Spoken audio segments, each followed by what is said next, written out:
පපුව කඩාගෙන ඇතුළට ගිහින් ආදරේ කිව්වත් මිනිස්සුන්ව විශ්වාස කරන්න එපා.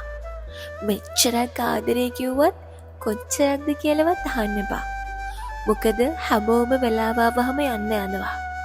ජීවිතේ හම්බ වෙන හැම මිනිස්සෙක්ම මොනවා හරි පාඩමක් උගන්වන්න දෙවියෝ අපි ළඟට එවපු අය.